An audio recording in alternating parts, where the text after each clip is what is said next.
নমস্কার বন্ধুরা, আজকে সঙ্গীতা রান্নার চ্যানেলে সবাইকে অনেক অনেক স্বাগত। তো আজকে আমি ভিডিওটা এখান থেকেই শুরু করছি। আজকে আমার মাসি এসছে, এটা আমার ছোট মাসি। তো আমি এখন রান্না করতে যাচ্ছি। তো দেখতে থাকুন ভিডিওটা। আমি এখন মাংস রান্না করব। দেখুন, অনেক দিন পরে এসছে আমার মাসি। কিরে, ভালো লাগছে আমাদের বাড়িতে এসছিস? লজ্জা লাগছে না একটু ক্যামেরার সামনে আসতে? এটা সবারই হয় প্রথম প্রথম। ঠিক আছে, দেখতে থাকো বন্ধুরা তোমরা।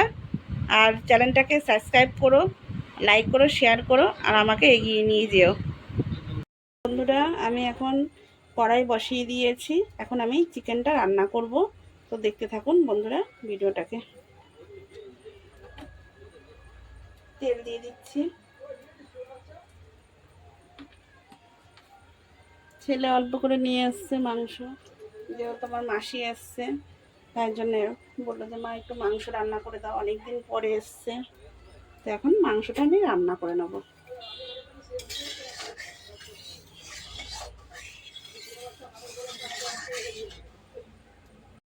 তো বন্ধুরা, আমি একটু অন্যভাবে মাংসটা রান্না করছি, দেখতে থাকো তোমরা।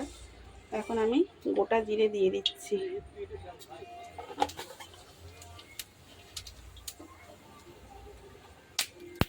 তেজপাতা দিয়ে দিলাম। এখন আমি এই কুচি করা পেঁয়াজটাকে দিয়ে দিচ্ছি।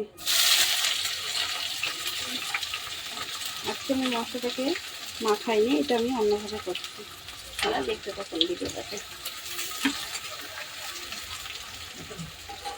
লবণ দিয়ে দেবো যাতে পেঁয়াজটা তাড়াতাড়ি সেদ্ধ হয়ে যায়। লবণ দিয়ে দিলাম।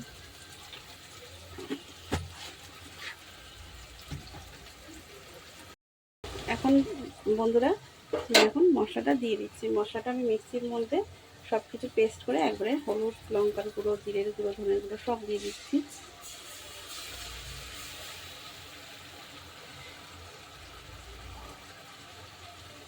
দিয়ে দিলাম পেস্ট।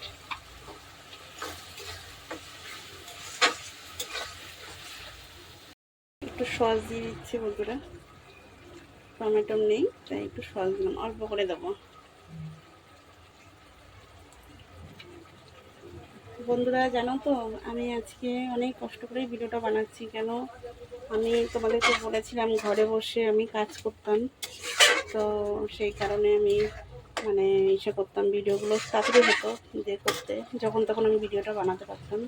তো এখন আমি যখন তখন ভিডিওটা বানাতে পারছি না, কেন আমি এখন বাইরে কাজ করছি। আমি তার ফাঁকে ফাঁকে এসে আমি এই ভিডিওগুলো বানাচ্ছি বন্ধুরা। কাজে কোনো দিন ছোট কাজ হয় না, যে কোনো কাজই হোক না কেন তাতে ছোট হয় না। ঠিক আছে, সব কাজই এক। ঠিক আছে, তো আমি একটা আশাই করছি যে না, যে করি দেখি, ঘরে তো এমনি তো মানে বাইরে যাচ্ছি, বাইরে গিয়ে কাজ করছি, আর আমার রান্না তো এমনিই শখ, রান্না খুব ভালোবাসি। আমার মনে হলো যে না, ভিডিওটাও বানাই, আমার এগুলো বানাতেও ভালো লাগছে। কয়েকদিন বানাতে বানাতে আমার খুব ভালোও লাগছে ভিডিওটা বানাতে। তো সেই কারণে আমি ভিডিওটা বানাচ্ছি, তোমরা দেখতে থাকো বন্ধুরা।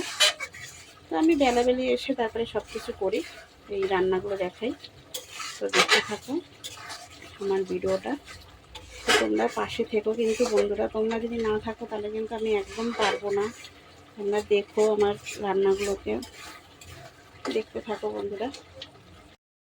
এবার আমি চিকেনটা দিয়ে দিচ্ছি। এর মধ্যে না আছে নুন মাখানো, না আছে কোনো কিছু, কিছুই মাখাইনি, একবারে ডাইরেক্ট আমি মশলাটার মধ্যে দিয়ে দিচ্ছি।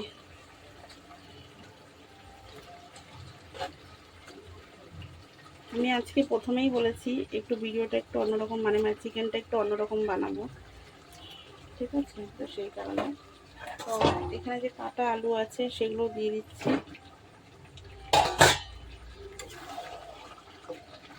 আলুগুলো না একটু কেমন যেন হয়ে গেছে, দাগ দাগ টাইপের। তো এখন তো জানোই বর্ষার সময়, এখন ভালো করে মশলাটাকে কষিয়ে নেব আমি।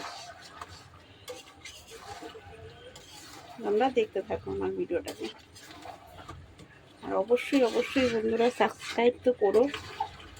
আমি বারে বারেই বলছি, অনেক আশা করে করছি ভিডিওটা করো। হয়তো সবাই মনে করে খুব সহজ ভিডিওটা বানানো, কিন্তু না, অনেক টাইম লাগে, অনেক কিছু দরকার লাগে ভিডিও বানানোর জন্য। যারা দেখে তারা হয়তো মানে ভাবে যে খুব মানে তাড়াতাড়ি হয়ে যাচ্ছে, কিন্তু না, অনেক টাইম লাগে রান্না করতে। রান্না করতে কি টাইম লাগে না?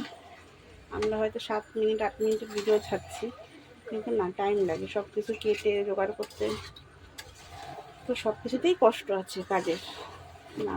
রান্না যে খুন্তি নাড়লেই যে কষ্ট নেই তা না, অবশ্যই কষ্ট আছে, সব কাজেরই কষ্ট আছে। তো দেখতে থাকো বন্ধুরা। বন্ধুরা, মাংসটাকে কষানো প্রায় হয়ে গেছে আমার। এখন আমি জল দিয়ে দেবো।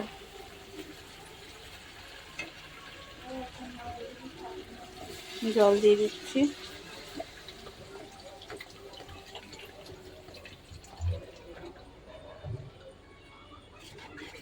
জল দিয়ে দিলাম। আলুগুলো খুব বড় বড় তো, একটু সেদ্ধ হতে টাইম লাগবে।